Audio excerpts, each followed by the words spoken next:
नए साल की रात जश्न की थी, लेकिन दिल्ली के एक इलाके में एक गुनाह किया गया जिसकी कहानी आपके जश्न को फीका कर देगी। क्योंकि 5 रईस जादू ने नशे की हालत में धुत थे। उन्हें होश नहीं था कि वो कितना बड़ा गुनाह कर रहे हैं। लड़की की स्कूटी को पहले टक्कर मारी, फिर 4 किलोमीटर तक घसीटा।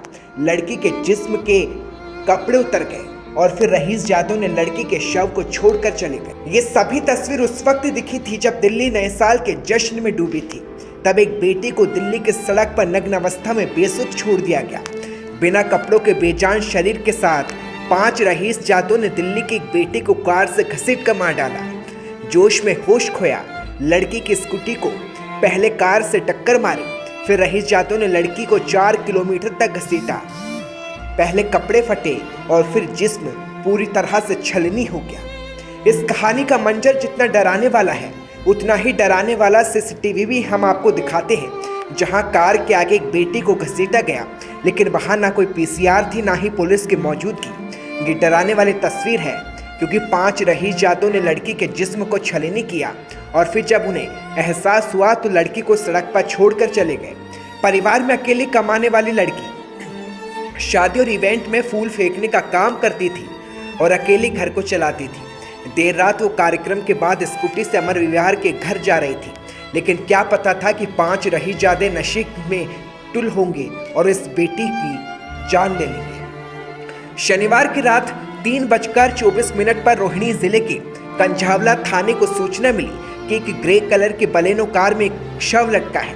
पुलिस ने सूचना पर कार्रवाई की, लेकिन सोचिए उस माँ का क्या जिसने अपनी बेटी को खो दिया, जिसकी कमाई से घर चलता था। तो सब कुछ वही थी, कमाने वाली दमाने वाली। मैं तो बीमार हूँ, 2 साल से मेरी किडनी खराब। मेरी लड़की के सिवा मेरा कोई नहीं है और मेरे 2 छोटे छोटे बच्चे हैं। मैं क्या करूँ, मुझे बस मेरी लड़की दे दो। मेरी लड़की काम पे गई थी घर से, बस बोल के मैं काम पे जा रही हूँ मम्मी, मैं अभी आ रही हूँ। इवेंट के काम करती थी। कल शाम को निकली थी 5-6 बजे करीब। यार मेरा आज कहीं इवेंट है, मैं आ जाऊंगी। फिर मैंने 9 बजे करीब कॉल करी, फिर कॉल नहीं लगी। कॉल लगी थी, फिर एक बार लगी कॉल, फिर दोबारा नहीं लगी कॉल। मैंने कॉल करी, मेरे कॉल आई है कि ऐसे तुम्हारी लड़की का एक्सीडेंट हो गया है और अभी तक ना ही कोई दिखाया, ना कोई सुनवाई करी, ना ही बताया कि कहाँ है कहाँ नहीं है। कभी कंझावला, कभी सुल्तानपुरी, कभी कहीं ले जा रहे सुबह। उस माँ के आंसू नहीं रुक रहे। वहीं परिवार का दावा पुलिस के बयान से बेहद अलग है। ये सरासर कहना गलत है कि लड़के के साथ कोई सेक्सुअल असॉल्ट हुआ है या मर्डर हुआ है, क्योंकि जो वीडियो और फोटो सोशल मीडिया में दिखाया जा रहा है वो फ्रंट पार्ट का फोटो है।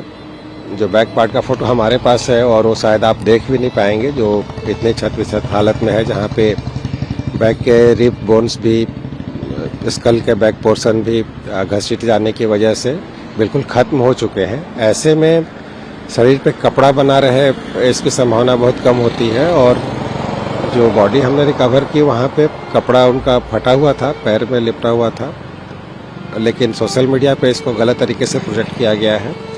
और जो लोग भी इस तरह के ट्वीट कर रहे हैं, उनके खिलाफ हम लीगल एक्शन इनिशिएट कर रहे हैं। सुबह बड़ी वाली सिस्टर को 8 बजे पता लगा है और हमारे को 10-11 बजे यहाँ खबर आई है। फ़ोन आया था छोटी वाली सिस्टर के पास कि एक्सीडेंट हुआ है, वो लड़की एक्सपायर हो चुकी है। ठीक है, उसके बाद हम थाने में गए।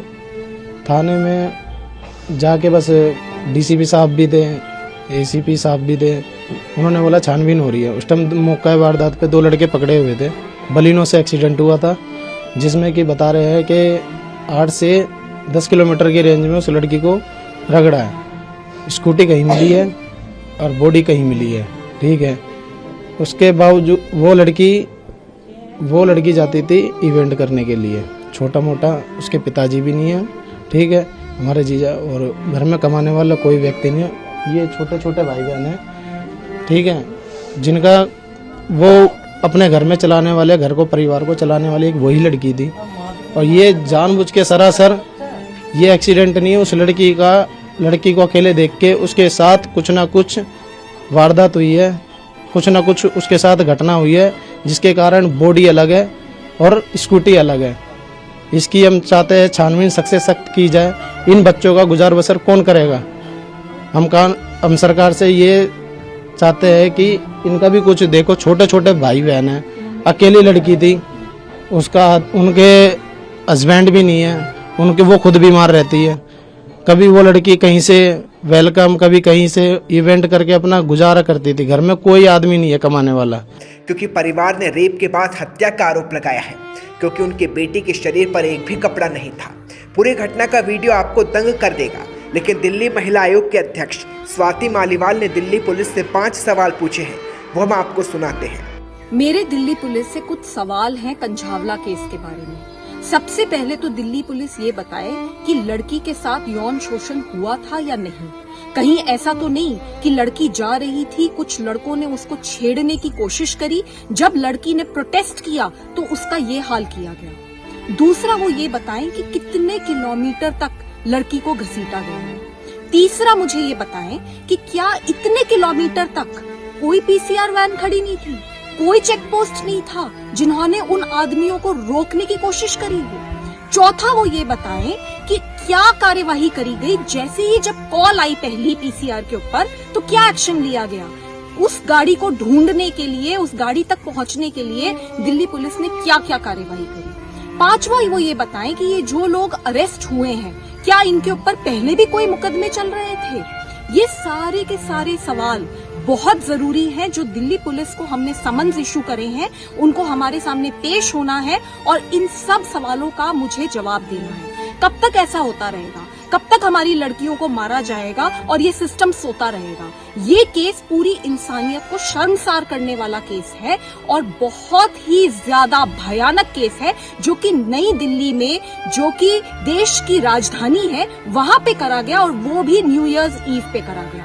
बहुत शर्म की बात है और दिल्ली पुलिस को ये सारे। लेकिन सवाल यह है कि ये वाकई पूरी तरह से दुर्घटना है, क्योंकि पुलिस ने इसे पूरी तरह से दुर्घटना बताया है। लेकिन सवाल ये कि ये वाकई दुर्घटना है या फिर कुछ और है। लेकिन क्या किसी पुलिस को लड़की को घसीटते नहीं देखा गया? मामले पर पुलिस ने वैसे तो कई धाराओं में मुकदमा दर्ज किया है और 5 आरोपी गिरफ्तार भी कर लिए गए हैं। और सवाल उठता है उस सच से कि आखिर उस बेटी के साथ उस वक्त हुआ क्या था।